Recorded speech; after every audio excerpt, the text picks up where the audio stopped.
우리 차준자이고 우리 한국 선목수랑 함께 봉도하도록 합시다. 같이 읽겠습니다. 시작. 성경이 바로에게 이르시되 내가 이 일을 위하여 너를 세웠으니 너로 말미암아 내 능력을 보이고 내 이름이 온 땅에 전파되게 하려 함이라 하셨으니 그런즉 하나님께서 하고자 하시는 자를 긍휼히 여기시고 하고자 하시는 자를 완악하게 하시니라. 아멘. 아멘. 오늘 하나님께서 하고자 하신 자를 완악하게 하심에 대해서 좀 생각해 보려 합니다. 우리가 지난 시간에 살펴봤던 내용들을 여러분이 기억하시겠죠? 지난 시간에 우리가 살펴봤던 내용들은 예정에 대해서 좀 더 살펴봤고, 하나님께서 우리를 택하시고 하나님께 은혜를 베풀 자에게 은혜를 베푸시고 긍휼을 베풀 자에게 긍휼을 베푸신다는 베푸시는 하나님이 왜 불의하지 않는가 하는 부분에 대해서 살펴봤습니다. 오늘도 그 같은 맥락에서 이제 두 번째 파트를 좀 오늘 말씀을 드리려고 해요. 오늘도 좀 약간 어려울 수 있습니다. 예, 중요한 것은 이런 것이 우리가 바울이 지금 말하고자 하는 것은 하나님의 구원에 있어서 하나님의 구원의 방식에 있어서 우리 가운데 소개를 합니다.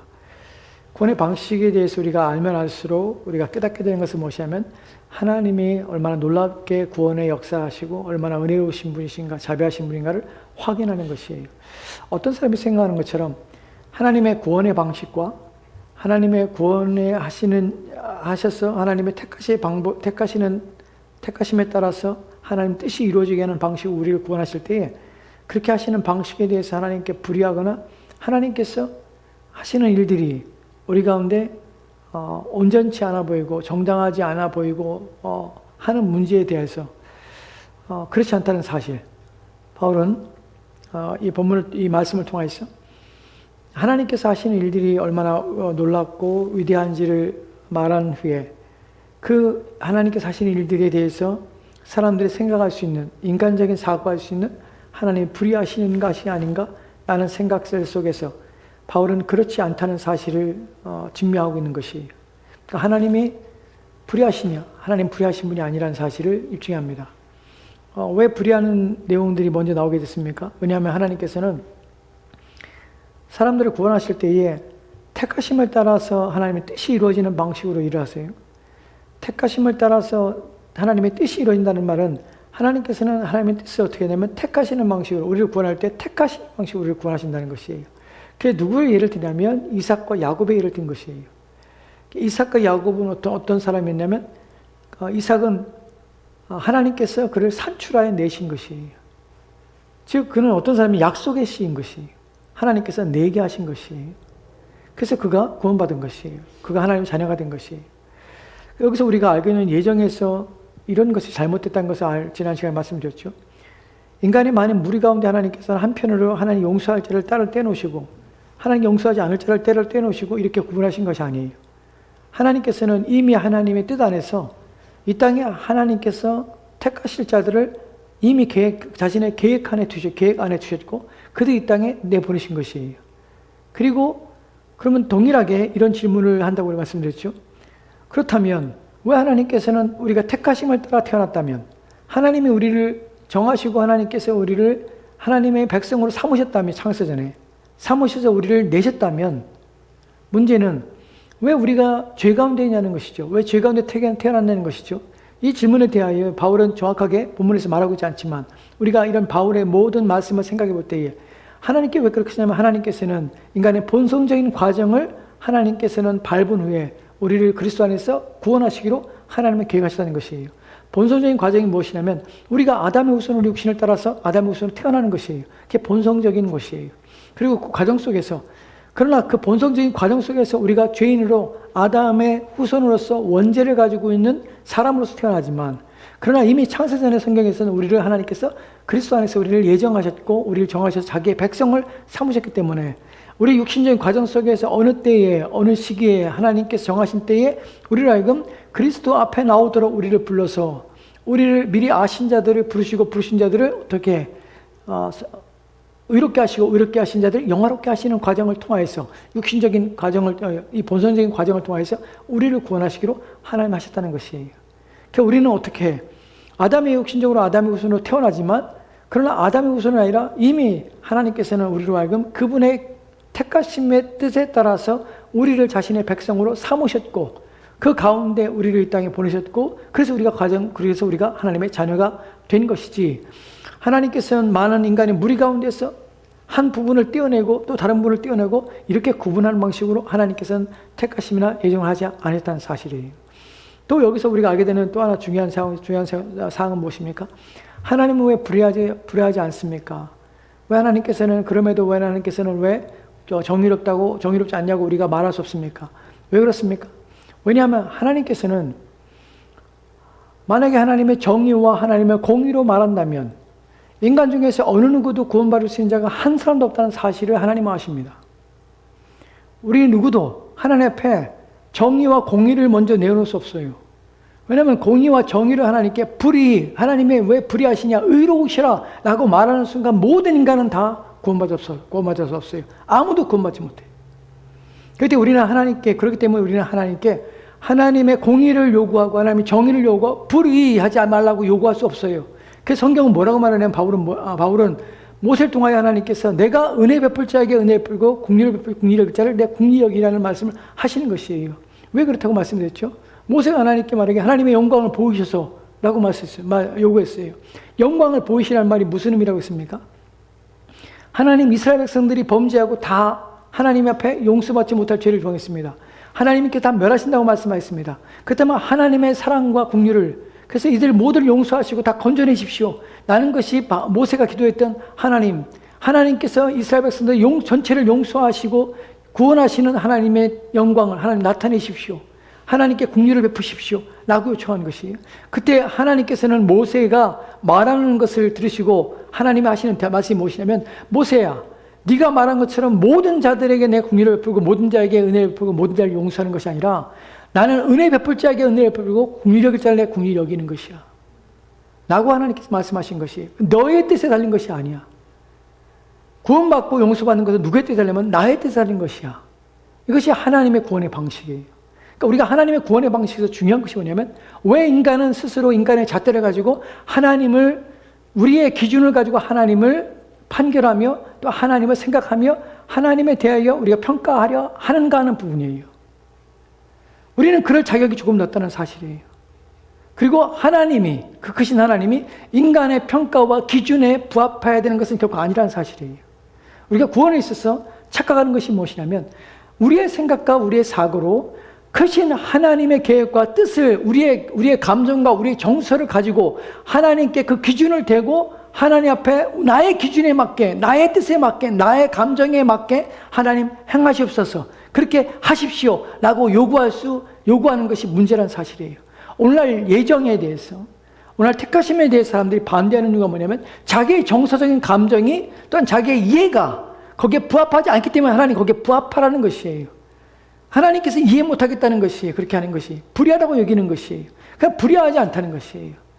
만약 하나님 불의하시다면, 정의를 요구하신다면 너희들 중에 아무도 구원할 적 없는데, 하나님께서는 그렇기 때문에 하나님께서 하시는 것이 뭐냐면 정의를 구하는 것이 아니라 하나님께서는 은혜를 베풀고 또한 하나님께서는 긍휼을 베푸시는 것이에요.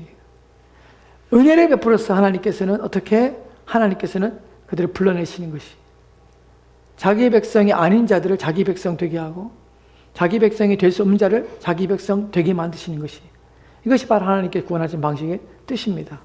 오늘 우리가 살펴볼 부분에서는 하나님께서 두 번째 부분인 완악하게 하는 부분이에요. 이 부분은 좀 더 어렵습니다. 이 부분을 좀 설명을 잘 할 테니까 여러분들 좀 잘 따라오십시오. 우리가 로마서 우리가 읽었던 9장 17절과 18절 말씀 다시 한번 보도록 할까요? 여기서 오늘 우리가 살펴볼 중요한 내용이 무엇이냐면, 하나님께서 마지막 말씀에 완악하게 여기시니라, 긍휼히 여기시고 하고자 하시는 자를 완악하게 하시느냐, 이 부분을 좀 더 살펴볼 것이에요. 앞에 부분에는 은혜 베풀 자에게 은혜를 베푸시고 긍휼히 여길 자를 긍휼히 여기시는 하나님의 택하심에 대한 얘기예요. 여기서는 하나님께서 완악하게 하셔서 하나님께서 물리치시는 자들에 대한 얘기를 하는 것이에요. 이 부분에도 불구하고 하나님은 의롭다고, 하나님은 불의하시니, 아니 그렇지 않다고 말하는 것이에요. 왜 그런가 하는 부분을 생각해 볼 것이에요. 로마서 9장 17절 말씀은 왜냐하면이라는 단어가 있습니다. 한글성이 없지만 이것은 앞에 있는 내용에 대해서 우리가 바울이 지금 설명하고자 하는 것이 앞에 무엇에 대하여 바울이 관심을 가지냐면 그것을 설명하고자 하면 로마서 9장 13절과 14절 말씀 이 말씀 때문에 지금 이 말씀 하는 것이에요. 13절 14절 말씀 다시 한번 같이 읽을까요? 같이 읽겠습니다. 시작. 기록된 바 내가 야곱은 사랑하고 에서는 미워했다 하신 것 같으니라. 그런지 우리가 무슨 말하리요? 하나님께 불의가 있느냐? 그럴 수 없느니라. 하나님께 불의가 있느냐? 그럴 수 없느니라. 무엇 때문에 그렇습니까? 내가 야곱은 사랑하고 에서는 미워했다 하신 것 같으니라. 이들이 나기 전이에요. 이들이 무엇인가 선을 행하기 후회가 아니에요. 이들이 나기 전부터 하나님께서는 야곱은 사랑했고 에서는 미워했다. 미워했다는 말을 오해하면 안 됩니다. 미워했다는 것은 앞에 두지 않다는 말이에요. 앞에 두지 않았다. 중요하게 여기지 않은 것이에요. 에서를 갖다가 증오하거나 에서를 아주 팽개쳐버리거나 에서를 저주퍼보거나 하는 것이 아니라 에서를 앞에 두지 않은 것이 누가 앞에? 하나님 앞에 두지 않은 것이에요. 에서를 중요하게 여기지 않은 것이 누가? 하나님께서. 이에 대해서 사람들은 하나님 불의하시냐? 왜 그렇게 하시냐? 온전치 하나님께서 정의롭지 않다고 얘기하는 것이에요. 근데 그렇지 않다는 것이죠. 왜냐하면 하나님께서 은혜 베풀 자에 은혜 베푸시고 국리를 베풀 자에게 국리를 베푸신 것이에요. 은혜가 먼저 나오는 이유, 또한 국리를 뒤에 나오는 이유. 은혜가 먼저 하나님께서는 자비를 베푸시고 하나님께서는 불쌍히 여기는 마음이 먼저 일어나는 것이, 그리고 불쌍히 여기는 마음의 행위가 그 뒤따라오는 것이. 그래서 은혜가 먼저 오고 그 다음에 불쌍히와 국률이 나중에 오는 것이. 누가? 하나님께서는 우리 볼 때, 인간을 볼 때 모두가 다 그런 것이에요. 그 중에 하나님께서 은혜 베풀 자에게 은혜 베푸고 국률을 베풀 자에게 국률을 베푸신 것이. 왜냐하면 그럴 주권이 누구한테? 하나님께 있기 때문에 그래요. 우리 여기서 중요한 것이 무엇이냐면 하나님의 주권에 대해서 우리의 인식이에요.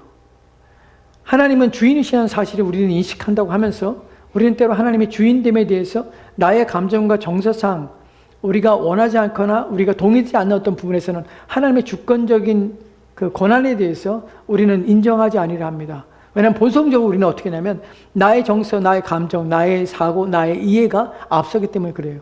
그래서 이런 것 때문에 하나님이 절대적인 주권을 가지고 있다는 사실을 인정하면서도 불구하고 한편으로 거부감이 되는 것이에요.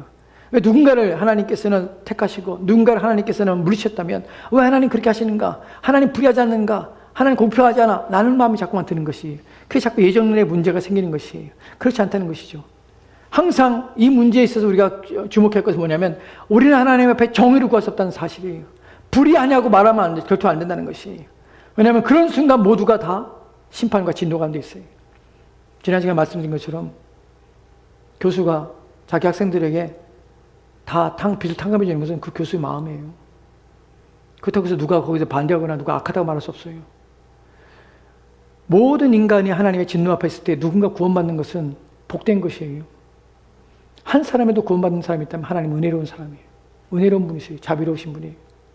근데 거기에 대고 누군가 구원받는 것에 대해서 왜 저는 다 지옥 보내 하고 말한다는 건 정말 악한 것이에요. 악한 것. 하나님의 정의를 구해서 그래서 정의롭게 하라고 요구할 수 없는 것이. 우리가 바랄 수 있는 것은 무엇입니까? 하나님 그저 은혜와 긍휼을 베푸시옵소서. 주의 택하신 자들을 주여 건져내 주옵소서. 하나님 불쌍히 여기시옵소서. 나는 말밖에 할 수가 없는 것이에요. 이런 말 때문에 불의하시냐? 그렇지 않다. 왜냐하면 그리고 17절 18절 말씀이에요. 다시 17절 18절 할까요? 왜냐하면 성경이 바로에게 이르시되 이 부분을 첫 번째 부분이 바울이 이렇게 말하고 있어요. 성경이 바로에게 이르시되. 여러분 사실은 성경이 바로에게 말한 것이 아니라 누가 말한 것입니까? 모세가 말한 것이. 모세가 말할 때 모세는 모세가 말한 겁니까? 아니 하나님 말한 것이. 하나님이 모세를 통하여서 바로에게 말한 것이에요. 바로에게 내가 이 일을 위하여 너를 세웠나니 곧 너로 말미암아 내 능력을 보이고 내 이름이 온 땅에 전파되게 하려 함이라 하셨으니 이 말을 하나님께서 모세를 통하여서 바로에게 말씀하신 것이. 근데 왜 바울은 이런 사실을 너무나 뻔히 알고 있는데 불구하고 왜 성경이 바로에게 말하기를 라는 표현을 썼을까요? 왜냐하면 바울이 지금 집중하고 있는 것은 무엇이냐면 이것은 너희가 하나님의 불의하시냐라고 말할 때에 불의하냐라고 할 때 너희는 누구를 대하냐면 하나님에 대하여 대하고 있다. 나는 지금 하나님의 일하시는 하나님에 대해서 너에게 말하고 있다는 것을 강조하기 위해서요. 성경 말씀은 무엇이냐면 하나님 말씀이라는 것이에요. 성경에서는 상호 교환적으로 사용하는 단어들인데 그것이 뭐냐면 바로 성경이 이르시되라는 말이 하나님이 가라사대 성령께서 이르시되 성령이 말씀하시기를 성경이 말하기를 라는 표현은 상호 교환적으로 사용하는 용어입니다. 이 말은 무엇이냐면 하나님이 말씀하셨다는 것이에요. 왜 이런 표현을 쓸까요? 성경이 하나님 말씀이라는 사실을 인식하기 위한 것이에요. 이 말의 의미는 무엇이냐면 우리가 하나님 말씀을 대할 때, 이런 말씀을, 성경 말씀을 대할 때 주의하고 조심할 것이 무엇이냐면 성경에 기록된 것은 사람의 말이 아니라는 사실이에요. 신학자들이 착각하고 잘못하는 것이 무엇이냐면 성경을 도륙해요. 도륙.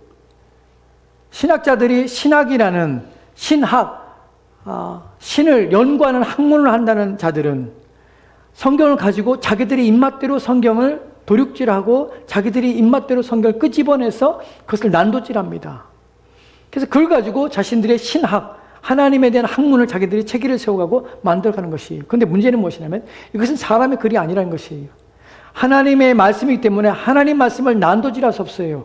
자신의 사고와 또한 자신의 사상과 생각과 자신의 가지고 있는 지식과 이 모든 걸 통해서 하나님 말씀을 평가하고 판단하고 또한 그 말씀에 대하여 기준점을 삼거나 아니면 버리거나 할 수 있는 이 모든 권한이 사람에게 없다는 사실이에요. 바울이 말하고자 하는 중요한 첫 번째 핵심은 무엇이냐면 우리는 무엇을 대하고 있냐면 하나님의 말씀을 대하고 있고 이것은 살아계신 하나님의 말씀이라는 사실이에요. 그러니까 우리가 성경을 대할 때 주의할 것이 뭐냐면 사람의 교훈이 아닌 것이에요. 사람의 가르침이 아닌 것이에요. 그러니까 우리가 읽을 때 하나님 말씀 앞에 읽을 때 우리는 어떤 마음을 가지고 읽게 되냐면 무엇이든지 우리의 이해와 또한 우리의 사고와 우리의 정서가 동의 안 돼도 괜찮아요. 내 마음이 거기에 부합하지 않아도 괜찮아요. 내 이성이 그 앞에 부합하지 않아도 괜찮아요. 그 말씀이 나의 지성을 뛰어넘는 어떤 것, 내가 알 수 없는 어떤 것도 괜찮아요. 무엇이 괜찮은 것입니까? 그것이 하나님의 말씀이라는 것이 괜찮은 것이에요. 그럼 나는 어떻게 해요? 나는 그것도 아멘인 것이에요. 이것이 우리가 성경을 대하는 자세예요. 성경이 말하는 그대로를 우리는 믿어야 됩니다. 이 부분이 오늘날 우리 시대에 살아가는 우리들에게 또한 모든 시대의 사람들에게 정말 필요한 부분이에요. 사람들은 그렇게 생각하지 않죠. 그래서 왜 불의하냐 이런 말 하는 것이에요. 왜 바울이 이 말을 하냐면 앞으로 지금 말하고 있는 내용이 중요하기 때문에 그래요. 이것은 사람들 생각에 자신의 지성과 자신의 정서와 감정에 이 말씀의 가르침들이 동의되지 않을 수 있어요. 근데 문제는 무엇이냐면 우리가 사람의 말에 동의가 안 되는 것 때문에 내가 거역하는 것이 아니라 지금 우리는 하나님이 말씀하시고 하나님이 행하시는 부분을 우리가 생각하고 있다는 것이에요. 그러면 이것은 더욱더 우리는 주의하고 조심을 해야 한다는 것이에요. 무엇에 대해서? 이해하는 데서 주의를 기울이고 또한 그것을 생각하는 데 주의를 기울이고 판단하는 데 주의를 기울이고 또한 그것을 깨달으며 그것을 받는 데 주의를 기울인다는 것이에요. 사람의 말이라면 우리가 판단하고 우리가 정죄하거나 또는 비판하거나 할 수 있습니다. 왜냐하면 나의 이성에 또한 나의 생각에 부합하지 않기 때문에 우리가 그렇게 반대 의견을 제시할 수 있습니다. 근데 하나님의 말씀에 대해서는 우리는 결코 그럴 수 없다는 사실이에요. 이것이 믿음이에요. 믿음. 참된 믿음은 조나단 에드워드 그레이면 참된 믿음이라는 것이 무엇이냐면 그것이 무엇이건 그것이 어떤 내용이건 성경에 기록된 것이라면 나의 생각과 나의 정서와 나의 이성에 부합하지 않을 자도 그 모든 것은 아멘입니다. 나는 것이 믿음이라고 정해요. 믿음은 무엇을 믿냐면 성경에 기록된 모든 것은 하나님의 말씀이고 이것은 나의 지성과 지식과 사고와 생각을 뛰어넘고 그것이 비록 동의가 되지 않아도 그것을 믿을 수 있는 것, 이것이 바로 믿음이에요. 믿음은 다른 것이 아니라 나를 뛰어넘는 것이, 나의 이성을 뛰어넘는 것이, 나의 지식을 뛰어넘는 것이에요. 나의 이해를 뛰어넘는 것이에요. 그래도 하나님은 옳으십니다. 그래도 하나님은 의롭습니다. 나는 것을 우리가 인정하는 것이에요. 이것이 믿음이에요. 그럼 이 부분에 대해서 무엇을 때문에 바울이 이런 표현을 쓰는가 하는 부분에서 좀 더 생각해 보도록 합시다. 바울이 지금 말하고 있는 것은 바로에게 이르시되 이를 위하여 너를 세웠느니 라고 표현하고 있습니다. 이를 위하여 너를 세웠다고 하는 표현 속에서 이 말의 의미는 직접적인 원문을 직역하면 내가 너를 세웠다. 이 일을 위해서 내가 너를 세웠다. 라는 표현입니다. 여기서 우리가 주의해야 될 것 또한 잘못 이해하는 것도 있습니다. 그 부분을 좀 생각해 볼게요. 내가 너를 세웠다는 것을 이 말의 의미는 정확하게 원문의 단어적 의미를 하나씩 살펴보면 이런 의미예요. 그 의미를 종합하면 어떤 사람이 나타나는 것이 어떤 사람이 나타나기를 허용하는 것이에요. 어떤 사건이 무대 위에 올려지는 것을 허용하는 것이에요. 지금 제가 말씀드린 것 생각해 봅시다. 어떤 사람이 나타나기를 허용하는 것이에요. 나타난 것이에요. 어떤 사건이 무대 위에 드러나기를 허용한 것이에요. 누가? 하나님이. 그것이 이 일을 위하여 내가 너를 세웠다는 단어 속에 표현되는 것이에요. 찰스 하지 목사님이라는 분이 있는데 그분이 로마서를 강의하면서 이런 말씀했어요. 이 단어를, 이 문맥을, 의미를 이렇게 해석해서 설명했습니다. 그 의미가 분명하게 본문에서 전달하고자 하는 바울의 의도를 정확하게 설명하고 있는데, 이 말은 무엇이냐면, 이 목적을 위하여 내가 너를 세웠고, 또한 이 일을 위해서 네가 지금 있는 그 자리에 내가 너를 세웠다. 지금 즉시 또한 바로 너를 멸하지 않고, 또한 너를 심판하거나 너를 멸망시키지 않고, 라는 의미가 이 안에 담겨 있다는 것이 무슨 말입니까? 하나님께서 바로를 세웠다고 할 때에 이 말의 의미는 창조했다는 말이 아니에요. 지으셨다는 말이 아니에요. 사람들이 자꾸 오해하는 것이 무엇이냐면, 내가 이 일을 위하여 너를 세웠다라고 할 때 이것을 마치 하나님께서 그를 악하게 지으셨고 악하게 창조했다고 사람들은 생각해요. 그 말이 아니에요. 하나님께서 그를 무대 위에, 하나님께 무대 위에 세우신 것이에요. 그를 나타나게 한 것이에요. 언제? 그 일을 위해서, 그 목적을 위해서 나타나게 하신 것이에요. 여기에 문제는 무엇이냐면, 당장 너를 멸하지 않는 것이 지금. 즉시 너를 멸할 수 있는데 불구하고 그러지 않으시고 라는 것이 강조점이 있어요.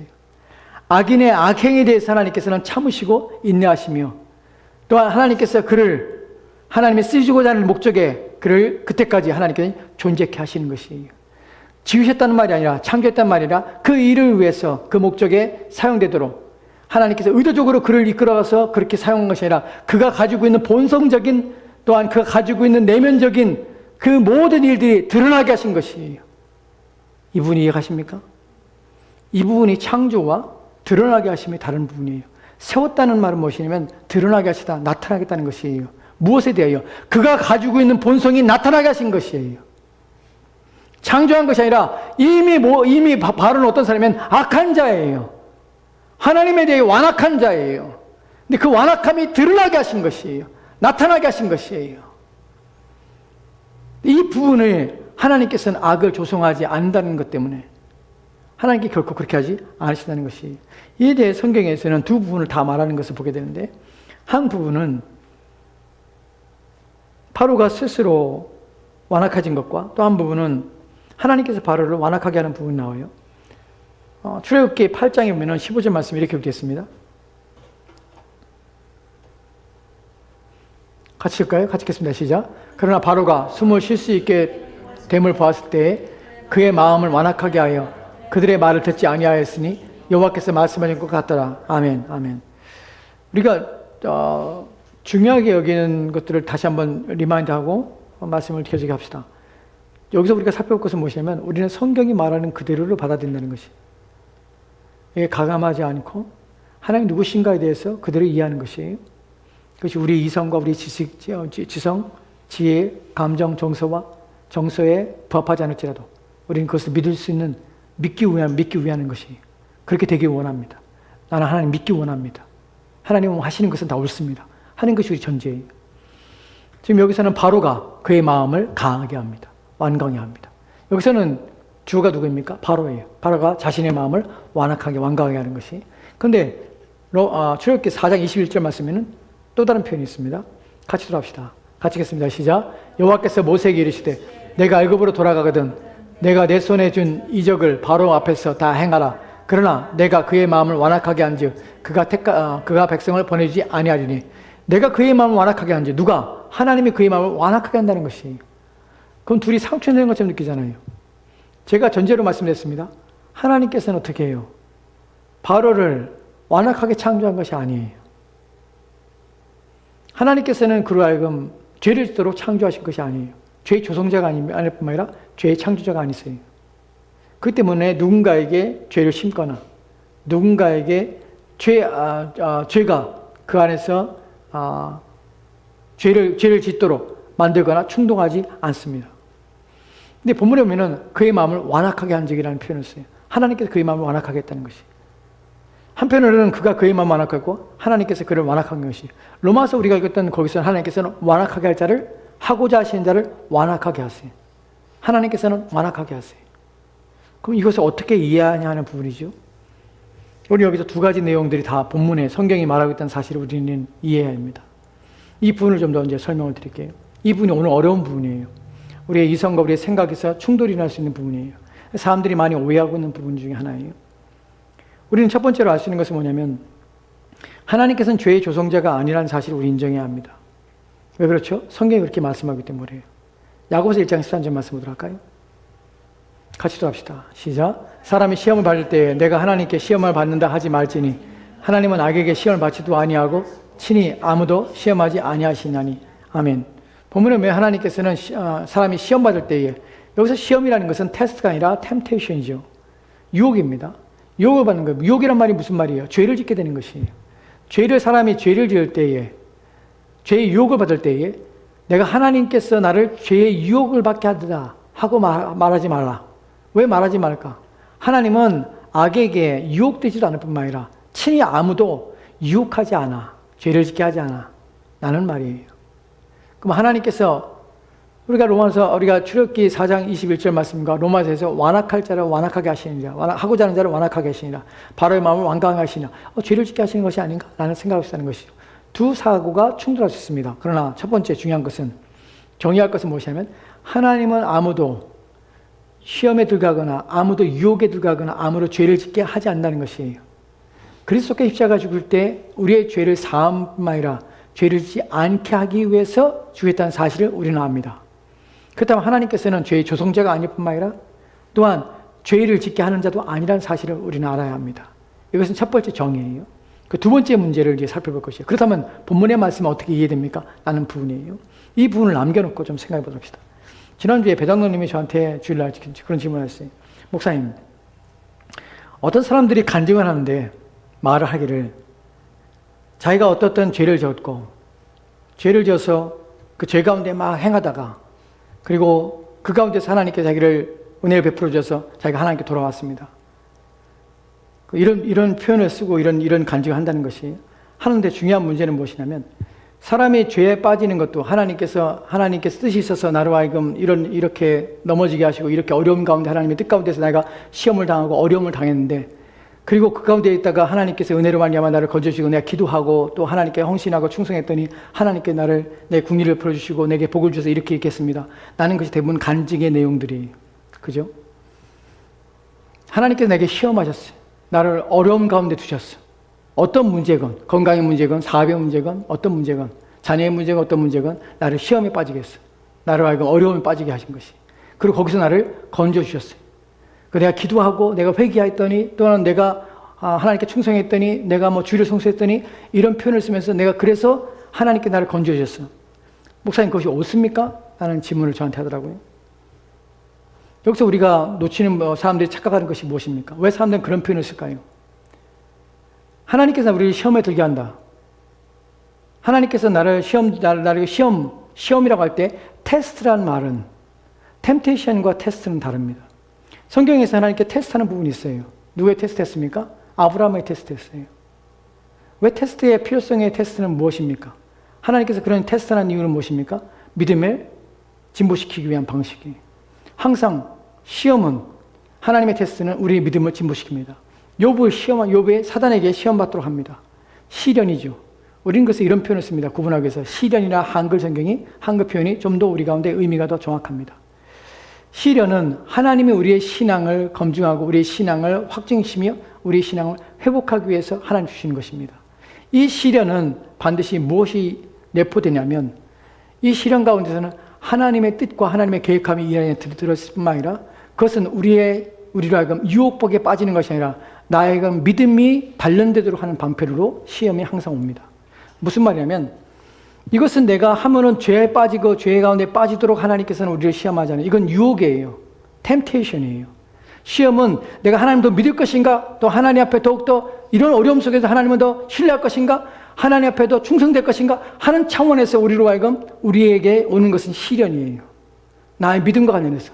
그러나 내가 이것을 선택할 것인가? 저것을 선택해 나의 유익을 위해서 이것을 할 것인가? 저것을 할 것인가? 하는 부분에서 내가 결정하고 내가 선택하고 내가 판단하고 내가 따라가는 것들은 무엇이냐면 템테이션이에요. 시험은 하나님이 주시는 테스트는 무엇이냐면 우리의 믿음과 관련해서 하나님을 위하여 살 것인가, 하나님 앞에 더욱더 신앙으로 믿음으로 살 것인가 하는 부분에 대한 결정과 그 선택 속에서 우리를 갈등하게 되는 것이에요. 시험은요, 템테이션은요, 내가 더욱 유익할 것인가, 내 육체의 즐거움과 내가 편안하게 살 것인가, 내 마음에 만족을 줄 것인가 하는 차원의 싸움이 이 템테이션의 싸움의 문제의 본질인 것이, 이 부분을 여러분 이해하셔야 됩니다. 그렇다면 아까 배영철 장로님이 질문했던 부분에 좀 돌아갑시다.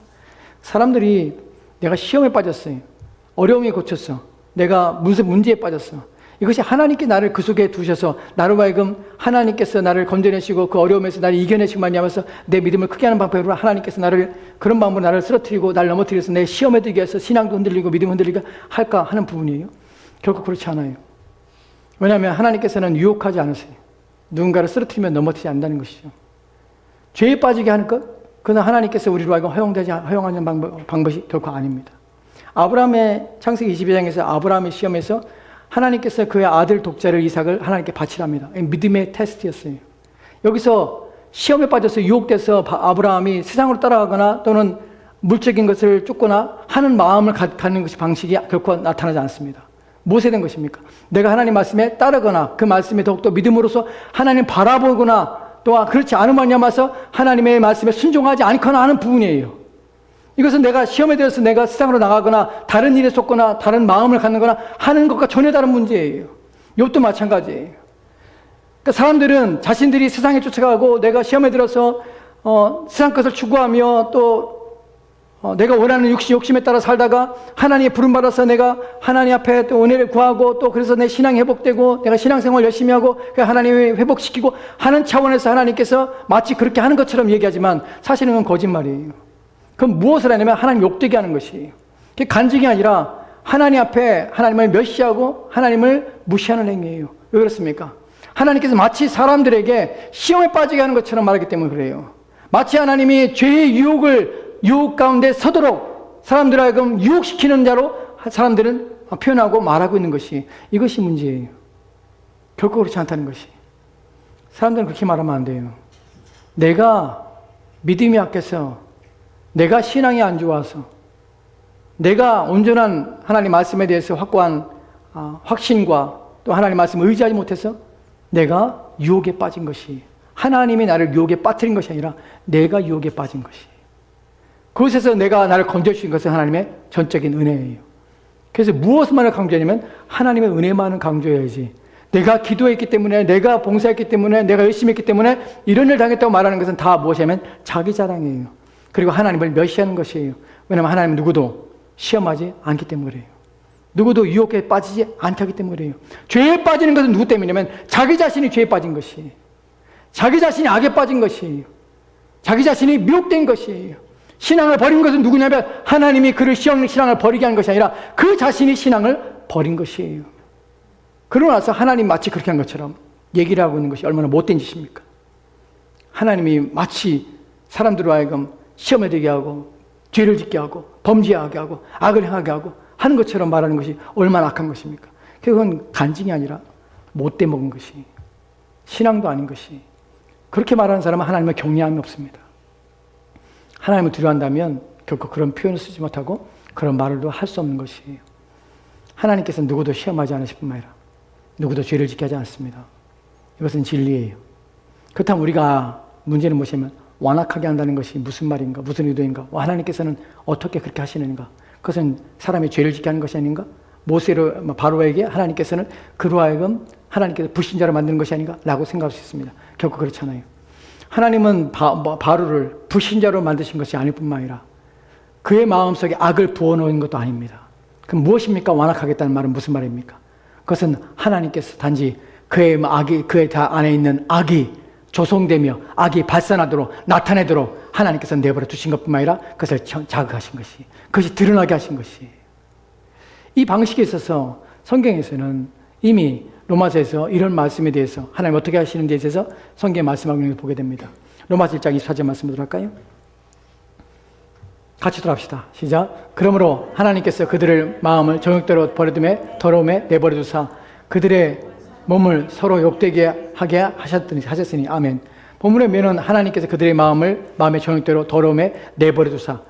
두 가지가 있습니다. 하나님께 하신 일들이. 하나는 뭐냐면 죄에 대해서 하나님께서는 죄에 대해서 그냥 내버려 두심이 있어요.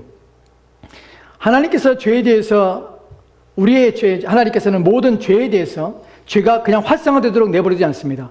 항상 모든 죄에 대해서 하나님께서는 그 제한하시고 또한 한계를 정하신 것이에요. 그래서 죄가 넘치지 못하게 하는 것이에요. 세상에 오늘날 그나마 사시는 것은 하나님께 여전히 악을 막고 계시기 때문에 죄의 한계를 정하시고 또한 죄에게 넘지 못할 경계를 정하셨기 때문에 죄가 더 이상 한계에서 넘어가지 않는 것이에요. 근데 하나님께서는 그냥 내버려 두실 때가 있습니다. 이것이 죄가 사람들 가운데 역사하는 이유입니다. 하나님께서는 내버려 두시는 것이. 근데 여기 더 나가서 그의 몸을 욕되게 하시더니 그들의 몸을 서로 욕되게 하게 하시더니 욕되게 하도록 나가는 것이. 또 하나 보도록 합시다. 28절 말씀이에요. 28절 말씀 같이 돌아합시다. 시작. 또한 그들이 마음에 하나님 되기를 싫어하며 하나님께서 그들을 그 상실한 마음대로 내버려 두사 합당치 못한 일을 하게 하셨으니. 아멘. 우리가 여기서 보게 되는 것은 내버려 두시는 것과 합당치 못하게 한 일을 하게 하시는 일 또한 하나님의 역할이라는 것을 우리가 이해한다는 것이에요. 왜 이 말씀을 드리냐면 지금 로마서 우리가 살펴보고 있는 9장 17절 18절 말씀에서 18절 말씀 마지막에서 하고자 하신 자를 완악하게 하신다는 말의 이해예요. 하나님께서는 두 가지 방식으로 죄에 대해서 대하시는데 첫 번째는 무엇이냐면 제한과 또한 제한 속에서 내버려 두시는 것이에요. 그냥 두시는 것이에요. 그러나 그 죄가 그 경계를 넘지 못하도록 하나님께서는 한계를 정하십니다. 두 번째로는 완악하게 하시는데 실제로 하나님께서는 완악하게 하십니다. 그 하나님께 어떻게 완악하게 하십니까? 하는 부분에서 그 방법으로서는 이런 방법으로 하십니다. 그 죄에 대해서 그가 행하고 있는 죄에 대해서 하나님께서는 그것을 내버려 두실 뿐만 아니라 그것을 활성화시키고 심화시키는 방식을 쓰십니다. 이것은 창조와 다른 부분이에요. 하나님의 죄를 그에게 쏟아붓는 방법도 아니에요. 그 안에 있는 죄가 심화되게 하는 것이에요. 죄가 더 활성화되게 만드는 것이에요. 그래서 그냥 그 죄를 통해서 일하게 하는, 죄가 나타나게 하시는 것이 누구처럼? 바로처럼 그런 것이. 그 안에는 죄가 있었습니다. 죄가 제한됐습니다. 제한된 하나님께서는 풀어놓으신 것이. 풀어놓을 뿐만 아니라 어떻게 합니까? 그의 마음이 점점점 완악해지는 것이에요. 그리고 하나님께서는 그것을 더욱더 하나님께서는 그 본래적으로 가지고 있는 그 죄악이 활성화되도록 심화되도록 하나님께서는 내버려둔 것이. 그걸 충동한 것이. 그 죄가 더 드러나게 하는 것이. 이 부분이 여러분이 오해할 수 있는 부분이에요. 그럼에도 불구하고 사람들은 이렇게 생각할 수 있습니다. 죄가 있지만 그 죄가 활성화되고 죄가 또 심화되는 것은 더욱더 커지게 되는 것은 하나님께 부채질하고 충동질함으로 되어 있는 것이 아닙니까? 그럼 하나님이 죄를 조성하는 것이 아닙니까? 라는 생각을 할 수 있습니다. 예, 그렇게 생각할 수 있습니다. 근데 문제는 무엇이냐면 이미 죄는 존재하고 있다는 것이. 이미 죄는 존재합니다. 그리고 이미 죄는 하나님이 제한하지 않으면 이미 죄는 계속해서 활성화됩니다. 근데 그 죄에 대해서 하나님께서는 더욱더 그 죄가 드러나도록 만드시는 것이. 그 있는 죄에 대해서 그것을 더욱더 가중시키고 그 죄가 활성화돼서 그 죄가 드러나게 하시는 거예요. 무엇을 위해서? 자신의 뜻을 이루기 위해서. 그렇게 하신다는 것이. 어디서 이런 사건이 명확하게 드러나면 창세기에서 우리가 요셉의 이야기를 들을 때에 이런 일들이 명확하게 드러납니다. 요셉의 형들이 요셉을 미디안 상인들에게 팔아버립니다. 그때에 판 후에 요셉이 보디발의 집에 있다가 그 다음에 감옥에 있다가 애굽의 국무총리 됩니다. 그리고 형들을 만난 장면에서 요셉이 그렇게 말합니다. 요셉이 형들이 그들의 죄 때문에 두려움에 떨 때 요셉이 말하죠. 당신이 나를 애굽에 판 것이 아니라 하나님이 나를 앞서 보내셨습니다. 당신들이 앞서 보내셨습니다라는 표현을 씁니다. 요셉은 그렇게 하나님 뜻을 이해했습니다. 물론 하나님 뜻이 그러했습니다. 요셉을 통하여서 이스라엘을 구원하시기로 하나님 작정하셨고 그들을 보존하시기로 하신 것이에요. 그러나 여기에 중요한 것은 무엇이냐면 애굽에 팔았던 그 형들이 이미 악한 자들이에요. 요셉에 대해서 심기가 불편했던 자들이에요. 그 악이 끊임없이 나온 것이에요. 그 요셉 할 때 무슨 말을 했습니까? 꿈꾸는 자가 온도다. 어떻게 하자고요? 저희 꿈이 어떻게 되는지 확인해보자 하는 악한 마음이 일어난 것이에요. 그 악한 마음이 더욱더 부채질하고 더욱더 일어나며 심화되면 그것이 행동으로 나타나도록 하나님께서는 하신 것이에요. 그래서 애굽에 요셉이 팔려가도록 하나님의 목적을 위해서 그렇게 만드신 것이에요. 이 부분에서 여러분이 오해할 수도 있고 또한 여러분의 생각이 고민될 수 있는 부분이 있습니다. 이 부분은 우리도 정확하게 어떻게 이런 일들이 그런 불구하고 하나님께서 의로우신지에 대해서 우리는 여러 가지 생각할 수 있습니다. 그러니까 중요한 것은 무엇이냐면 하나님은 죄를 조성한 자도 아니실 뿐만 아니라 죄를 집어넣는 분도 아닐 뿐만 아니라 또한 죄가 없는데 죄를 만드신 분도 결코 아니라는 사실이에요. 그러나 그 죄가 하나님께서는 죄에 대해서 그것을 억제하시지만 그것을 내버려 두실 뿐만 아니라 또는 하나님께서 자기의 목적을 위해서 그 죄가 드러나며 나타나며 활력을 받고 힘을 얻도록 하나님께서는 그것을 방치하며 그것을 더 부추기며 일어나게 하신다는 사실이에요. 죄를 조성하지 않지만 그러나 악한 자가 그 악을 행할 때에 그것을 그 악이 무엇으로 하나님의 목적과 뜻을 이루는 방식으로 하나님께서는 그것을 하기 위해서 이런 방식을 사용하신다는 것이에요. 누가 그랬습니까? 첫 번째는 바로 또 누굽니까? 가룟 유다. 그의 죄가 그 안에 있었어요. 그것이 활성화되게 한 것이 그래서 하나님의 뜻을 이루게 하시는 것이 이런 방식을 하나님께서 사용하신다는 것입니다. 그렇기 때문에 사실 이 부분에서 우리 가운데 중요한 것이 무엇이냐면 예전에 추장로님이 그런 말씀을 가끔 그런 말씀을 하시는데 제가 볼 때는 장로님 말씀 들으면서 참 장로님 참 복되다는 생각을 많이 했어요.